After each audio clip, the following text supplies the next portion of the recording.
Burung pipit terbang ke taman hinggap sebentar di ranting jati. Anak bertumbuh bukan instan, perlu dididik dengan kasih dan hati.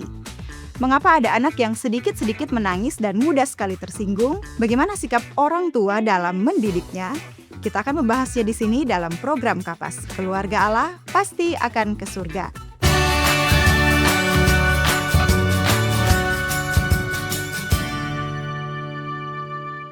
Banyak orang tua merasa bingung ketika anaknya sedikit ditegur langsung menangis, sedikit dikoreksi langsung tersinggung, bahkan kadang-kadang marah dan mengurung diri. Ada pula anak yang mudah merasa tidak disayang hanya karena keinginannya tidak dipenuhi. Pertanyaannya, apakah kondisi seperti ini normal? Dalam batas tertentu, anak memang sedang belajar mengelola emosi. Namun bila dibiarkan tanpa bimbingan, anak dapat bertumbuh menjadi pribadi yang rapuh, sulit menerima koreksi, dan mudah terluka oleh setiap perkataan orang lain. Mengapa penting bagi orang tua membantu anak belajar mengelola perasaannya? Karena dunia tidak selalu memperlakukan anak dengan lembut. Di sekolah mereka akan menerima kritik, mengalami kegagalan, menghadapi penolakan, bahkan mungkin diejek oleh teman-temannya. Bila sejak kecil anak tidak belajar mengendalikan emosinya, ia akan mudah putus asa, kehilangan kepercayaan diri, bahkan menyalahkan orang lain atas setiap kesulitannya. Tentu orang tua ingin anak memiliki hati yang lembut, tetapi juga hati yang kuat dan dewasa. Apa saja penyebab anak menjadi mudah sakit hati dan menangis? Yang pertama, orang tua terlalu melindungi anak dari semua kesulitan. Setiap masalah langsung diselesaikan oleh orang tua. Anak tidak pernah belajar menghadapi kekecewaan atau menerima kenyataan bahwa hidup tidak selalu berjalan sesuai keinginannya. Yang kedua, anak selalu dituruti keinginannya. Ketika semua keinginannya selalu dipenuhi, anak akan menganggap bahwa semua orang harus memperlakukannya seperti di rumah. Saat harapannya tidak terpenuhi, ia menjadi kecewa dan marah. Yang ketiga, orang tua terlalu keras mengkritik tetapi jarang memberi penghargaan. Anak yang terus-menerus dikritik akan memiliki hati yang sensitif. Sedikit saja mendapat teguran, ia merasa dirinya gagal atau tidak berharga. Yang keempat, anak tidak diajarkan mengelola emosi. Seringkali orang tua hanya berkata, "Sudah, jangan menangis," tanpa mengajari bagaimana menghadapi rasa kecewa, marah, sedih, atau malu dengan benar. Yang kelima, anak melihat contoh yang kurang baik dari orang tua. Jika ayah atau ibu sendiri mudah tersinggung, mudah marah, mudah ngambek, atau tidak bisa menerima kritik, anak akan belajar pola yang sama. Yang keenam, kehidupan rohani anak kurang dibangun. Anak yang tidak diajar percaya kepada Tuhan akan lebih mudah dikuasai rasa takut, kecewa, dan perasaan negatif karena ia mengandalkan kekuatannya sendiri. Apa dampak dan bahayanya bila anak yang mudah sakit hati tidak dibimbing? Pertama, anak akan sulit menerima nasihat dan koreksi. Kemudian anak menjadi mudah menyerah ketika menghadapi tantangan. Hubungan dengan teman menjadi sulit karena mudah tersinggung. Anak akan cenderung menyalahkan orang lain atas setiap masalahnya.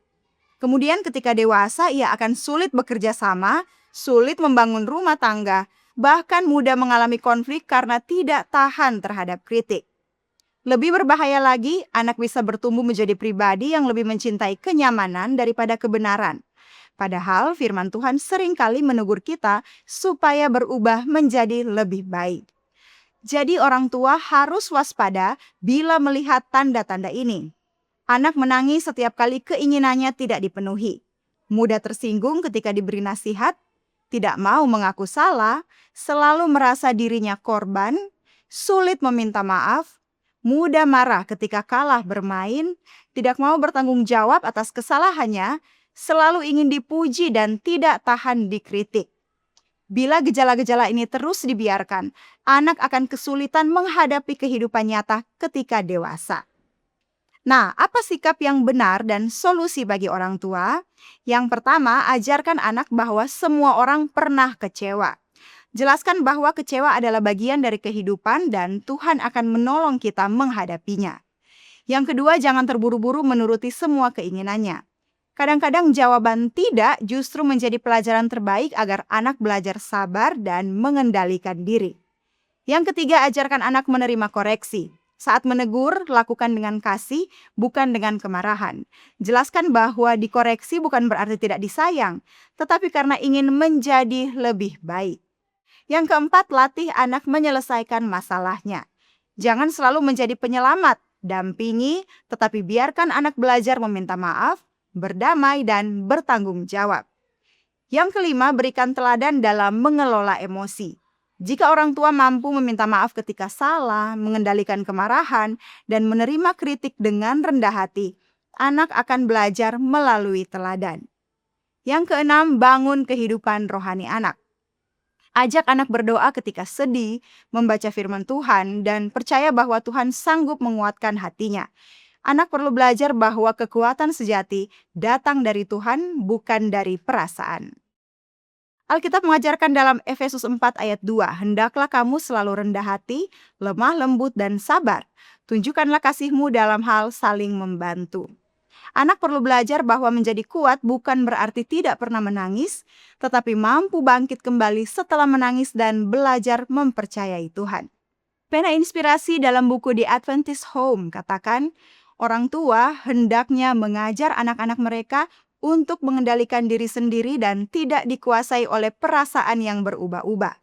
Kemudian dalam buku Child Guidance juga dijelaskan bahwa disiplin yang dilakukan dengan kasih akan membentuk karakter yang seimbang dan pengendalian diri.